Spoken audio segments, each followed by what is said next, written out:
Hello, this is the Provoked Prawn, and this is the Elgato Facecam. This is an enthusiast-level webcam designed for content creators, streamers, and people that are serious about capturing really good quality footage. As you can see, a very nice looking camera, which has some really nice specs and feature sets to it that includes integration with Elgato Stream Deck software, a new webcam capture software known as Camera Hub that will show off later in the video, and some serious specs that include an Elgato prime lens with an f2.4 aperture, a focal length of 24mm, a fixed focus distance, which is particularly interesting, an 82-degree field of view, a Sony Starvis CMOS sensor, and the ability to capture footage at 1080p 60 frames per second. It's also, as you saw at the beginning of this video, mountable on a tripod as well as on top of your monitor, obviously.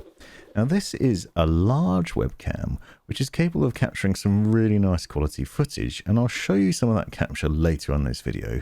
But for now I want to talk to you about what you get in the box and the overall setup of this thing.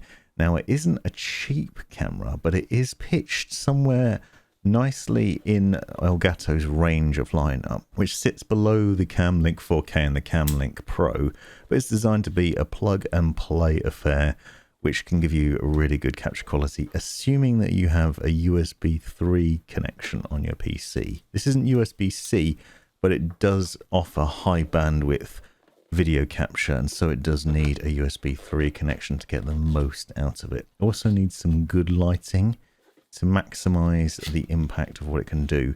But as I said, it has a fixed focal distance, which means that it works on a wide area of space across your room, front to back, and it does a really good job of capturing footage. And I'll show you what I mean later on by that, but basically what it means is you're always in focus and there's no sort of focus peaking or worries with problems with autofocus. It does a really fantastic job of keeping you in the frame and in the focus at all times. So that is obviously very important if you're creating content and streaming and getting involved with your audience and moving around a lot while you're on camera. So it's pretty important. Now this does a really good job of capturing footage and will work with OBS obviously, and with things like Zoom and other programs that require a lot of video delights, because that is the world we live in now. So if you're serious and you want some really good footage, then this is potentially the webcam to go for. It comes, as you'll see, with a little mount to dock it on top of your monitor or laptop, and I'll show you that in a second, as well as a privacy cap if you're worried about people staring at you when you don't want them to. So there's a nice little shield there to protect your privacy. It also has a really nice and big frame to it with a really large sensor and lens capability. It's also designed with some serious business on there as well. For example, it has 18 anti-reflective coatings and is capable of reducing problems that you have with contrast and sharpness, lighting and other things like that. Now you do need some good lights for it, and I'll show you what I mean later on in the video. Obviously Elgato's key lights are a useful option, and it is remarkably large, and I'll show you what I mean when compared to the Logitech StreamCam later on in the video, and you'll see just how different that is. One of the highlights is almost certainly that it has a simple universal thread mount, so it will mount on any sort of tripod setup that you might have or any other grips. So I'm just going to quickly show you that in a second when I attach it to another option, but I tried it on several different ones, so you can position it on your desk in a variety of ways. Obviously Elgato's multi-mount setup is one particular option. Also has a USB connection in the box. It has a USB-C connection on the back of the camera, but uses USB-A on your PC, and as I said, it requires USB 3.0 in order to maximize that bandwidth and get the best possible experience. It's also designed large because it has a nice heat sink on it to keep it cool, so you can keep using it for hours and hours on end and not have to worry about a reduction in quality because of it. What you see is a very straightforward setup so far, and it is a fantastic device with a really simple plug and play affair. And the default settings aren't too bad, but once you get into the cam software, that becomes particularly interesting. It also has the capabilities to store your settings on board on the webcam itself, which means that you can change settings on the camera and then save them to the device and then take it and plug it into something else. So the ability to mount it on a multiple different mounts obviously makes it flexible as well. So you can see it here, for example, on this GorillaPod style mount that I've got. It simply attaches and then I can position it in a nice way. Also, what I noted immediately is it's quite large and yet is lightweight, and so it's easy to manipulate into a variety of positions without much fuss. It's not overly heavy, and so I feel like you could put it on top of a monitor and it's not just going to topple off. Even if you have a thin monitor, it isn't going to be a problem. And obviously putting it onto a tripod or some sort of grip is going to be beneficial as well, depending on what you want to do with it.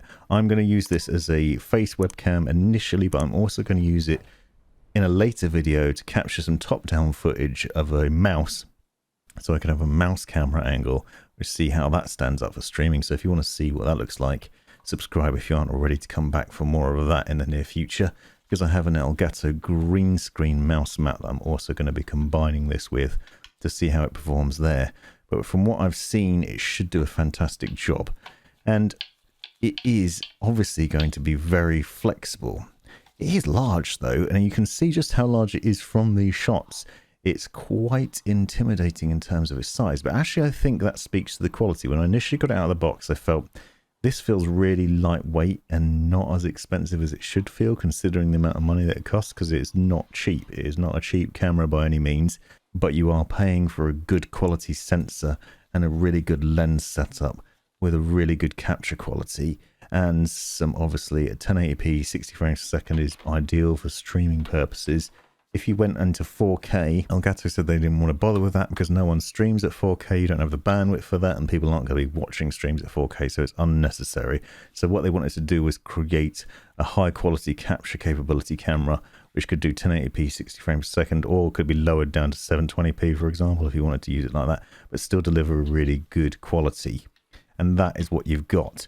A fantastic looking camera, really imposing, and yet delivers a fantastic quality. Now, what I wanted to do was demonstrate just how large it is by stacking it up against the Logitech StreamCam, which was another good camera that I reviewed quite a while ago, and you can see that here. That camera is quite weighty, but it's also a lot smaller. The sensor isn't as big, and the quality of the capture isn't as good. And I'm going to do a video separately to compare the two. It's cheaper than the Facecam though, so that's worth bearing in mind, but perhaps proof that you get what you pay for. And a close-up look at that lens and you'll see just the quality and overall design aesthetic of it. Now I'm quickly going to show you mounting it on a laptop, because this might be one use case that you might have. So here is an MSI laptop that I'm currently testing, and I thought it might make a good use case to demonstrate how easy it is to mount. Obviously this is a large thing, so you might think that it might be a problem when mounting it on there, but there's a nice clip to help you hold it in place on top of a laptop. And in this case, actually putting it in that position and nicely blocks out the standard webcam that is included on this laptop, and then replaces it with a much better quality one. But you can see just the sheer size of the thing and how imposing it is when sat on top of a laptop screen. However, I don't think it's going to fly off there very easily. Once you've clipped it on nicely, then you can benefit. But you could alternatively mount it on a tripod behind your monitor or behind your laptop to get a more stable view and to get it into a good position. The mount that it comes on is obviously also flexible, because you can turn and tilt and twist the camera into a multitude of different positions, and it's really easy to do so. So it's quite a nice fitting that makes it really easy to just reposition when you need to. Obviously important depending on what you're doing, especially if you're seeing it on top of a laptop where you might be moving the screen around into different positions throughout the day. But even for presenting purposes, when streaming, you might want to move the camera. As I noted earlier on in the video though, and as you'll see in a few minutes, the field of view is 80 degrees, which is enormous. That is a wide angle. You can see a shocking amount of my room, a very large space. Obviously this can be cropped with an OBS or Streamlabs OBS to suit your own personal needs. And when you don't want people seeing what you're up to, you can put the privacy shield over the top. You'll note there is a little blue light to let you know when the camera is activated, but if you're paranoid and worried, this privacy shield is included in the box, and so you can just pop that on without much fuss. I really like the overall look and feel of this camera. It looks the part. It's serious bit of kit, very nice looking camera, and obviously the capture quality of it is more important. One thing of note is there is no microphone built into this. Elgato did that on purpose. They made a point of saying they didn't think it was worth it. If you're spending this amount of money on a camera, you probably have a decent setup in terms of the microphone quality anyway. And who actually uses a webcam microphone? Nobody, because the capture quality on them is terrible. What I'm demonstrating here in this short clip that I'll show again in a second is the fixed focal distance and the way that it's able to focus whatever range you're in, and the quality that you get when you put things right close to the camera. So it's ideal for a good range of capturing footage all around the room and towards the camera and back away from it. So it has really good range to it in that way. And again, just demonstrating just how imposing this camera is compared to the Logitech StreamCam, which is a very small one by comparison. And here I am with Facecam running at night, and it's on its default settings, and this is obviously using a Windows main camera app, and I'm just using that at the moment. I'm not capturing footage through it, I'm capturing it actually through OBS on the display capture, because I want to show you Camera Hub. Now this is the default settings. I also only have two lights on, light above me and a main light that I use on the left hand side, because what I discovered is that the camera is great during the day, but at night it needs a good amount of light, and this is one of the things that Elgato makes note of in their presentation of the camera, that it really needs good light in order to do well. And that's fine because I have two key light and a ring light as well from Elgato, the key light airs. I've done videos on those previously, so I can turn those on, and they are quite bright now. They're currently set to about 20%. Sun's only just gone down, so I don't really need lots of it. But what I've noticed is it's not quite as good. I'm just going to turn the ring light off. It's not quite as good as it is during the day. It's not as crisp, but you can play around with the settings. But what I want to show is the default settings out of the box. This is basic default settings. Firmware's updated, but nothing else has really been changed. And what you can see is a really wide view of my room, ridiculously wide actually. I can nearly get my arms all the way apart and you can see them. Only a very short distance from the camera, and the good thing about it is it's designed to sort of pick up a wide range of focus, so I'm always in focus. I demonstrated this a little bit when I was doing the unboxing with using this skull, because it's quite a detailed skull, so the point was if I hold it right next to the camera you can see all the little tiny skulls on it, and yet if I go all the way back here you can still see a lot of the detail, and it's not having trouble with focusing or anything, which is an issue that I'd normally have with other webcams and with my main setup. So for standard, I have actually got a DSLR mounted back there, which occasionally has problems with focus that you might have noticed if you've seen my behind the scenes videos. Sometimes the focus has problems because it focuses on light sources behind me and such. So for example, if these lights are on, sometimes the focus goes behind me. You can see the difference that's made. The camera actually cleverly compensates for the different light sources in the room and is able to work out for that, and actually looks a lot better now. I've got some lighting behind me, and as I said, those front lights aren't turned on full brightness, so that can make a big difference. But the main selling point of the camera is also within Camera Hub. So now we're in Camera Hub, and you'll see a number of different settings on here. You'll notice you can choose from your cameras, and I obviously only have one Facecam at the moment, but you can adjust the zoom and things like that, so you can have a digital zoom, which obviously loses quality. This is a 1080p camera, but you know, zooming in is obviously going to lose some of that quality and degrade that, especially under low light settings. You can also do things like adjust all the different settings on saturation and other bits in here, so we can change some of this up. So as default it looks okay, but this, you know, make a couple of changes and suddenly I look a lot nicer. I've got a really good quality to me, and maybe that's actually a lot nicer, isn't it? That's a really good quality picture now. It looks fantastic. zoom in and you can still start to see some of that digital problem. But if you keep it zoomed out and crop it in OBS or something, then you can get a better quality. You can also go into the exposure and you'll see what difference that's made. But you can see that you can manually change it in sort of a way like the ISO settings, like you would on an actual DSLR camera. So ideally with that, you want to keep it as low as possible. So we go for 100 ISO because that makes the picture a lot crisper. And that is how you would do it on a proper camera, how I do it when I'm shooting normal videos. If I crank these lights up,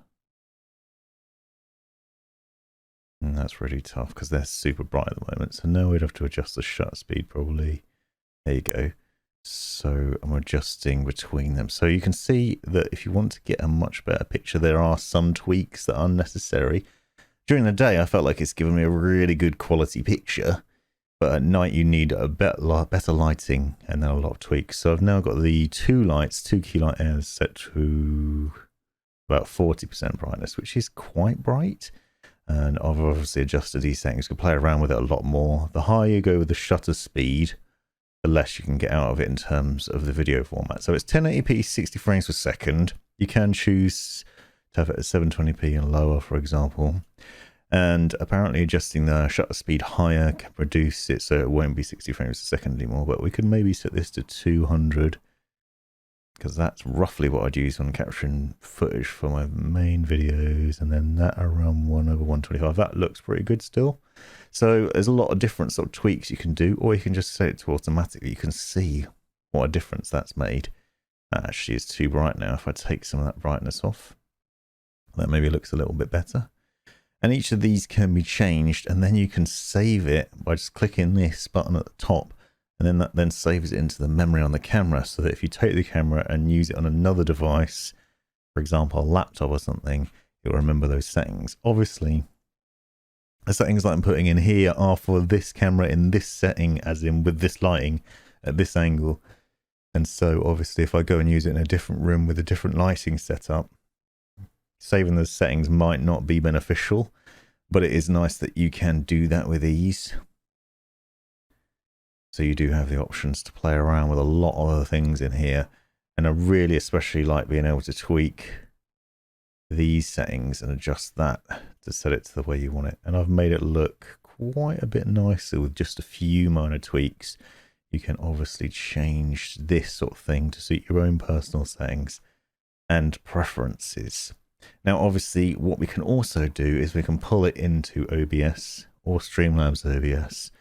And that is one of the reasons why I have this GorillaPod mount on the side here, this Joby GorillaPod mount, because I'm going to take the face cam, I'm going to put it on here, and then I'm going to use it as a top-down view for a capture of a mouse view for streaming purposes, which is going to be an entirely separate video, but that's the reason that's there, in case you're wondering. And be sure to check back for that, because I'll be using the face cam and an Elgato green screen mouse mat in order to capture those other things. Another thing to talk about is the fact that the Elgato Facecam will also work with Stream Deck. So there is an app that you can pull in specifically for Facecam, and you can see that you can adjust it to set various settings on here.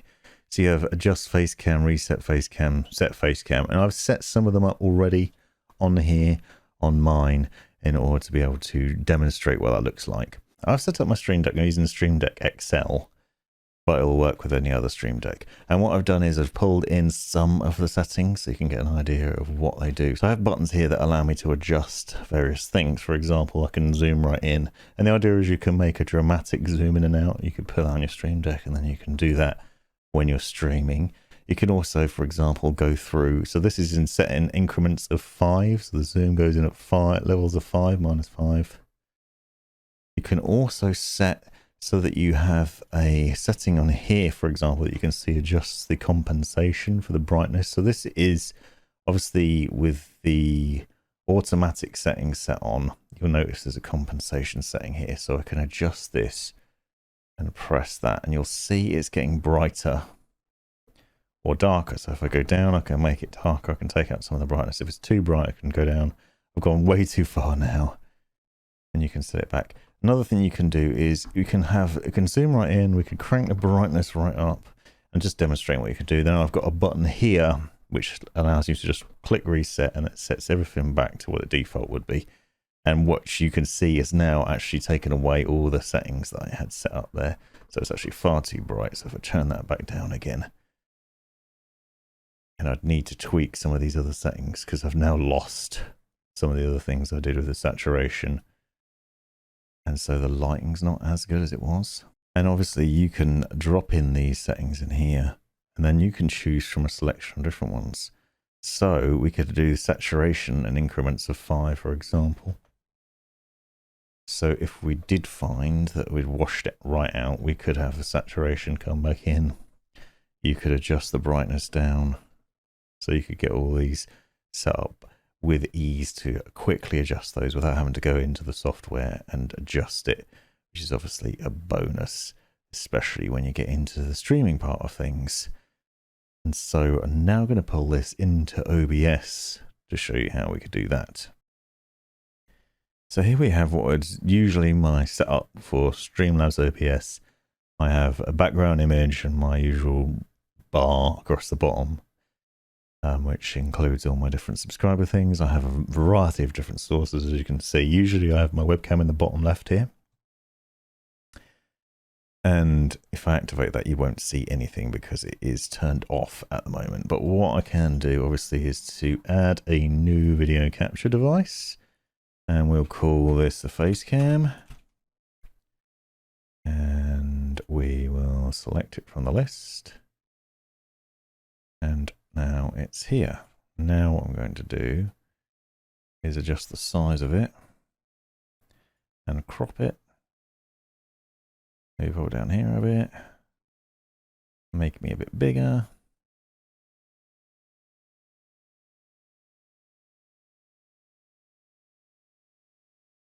And there we go, there we have that. Now let's see how it handles green screen. Now I have my Elgato green screen set up behind me, which by the way is a fantastic bit of kit. And there are some issues with shadow, so I might need to turn the lights up a bit more. So let's quickly do that. And then we're obviously going to apply a filter.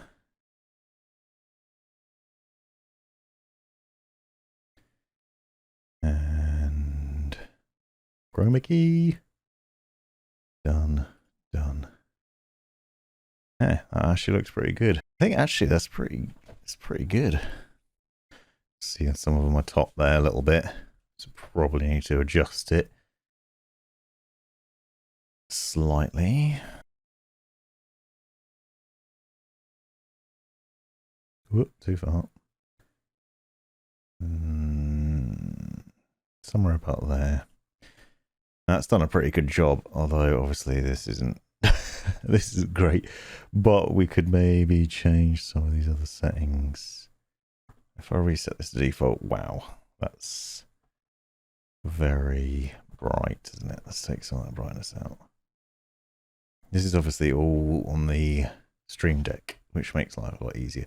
But actually that process has been really good. Now, sometimes green screens can be a little bit fiddly in OBS from my experience, depending on your camera and your lighting setup. So actually that was pretty a smooth process. Obviously it still requires a bit of tweaking because you can see there's a bit of blue in my glasses that wouldn't normally be there.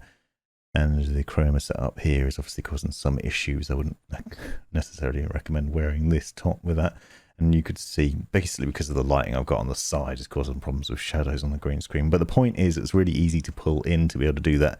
And then obviously these buttons on the Stream Deck still work to do those zoom. Now I'd have to get the camera into a better position to make the most of this zoom, obviously, because it's a bit too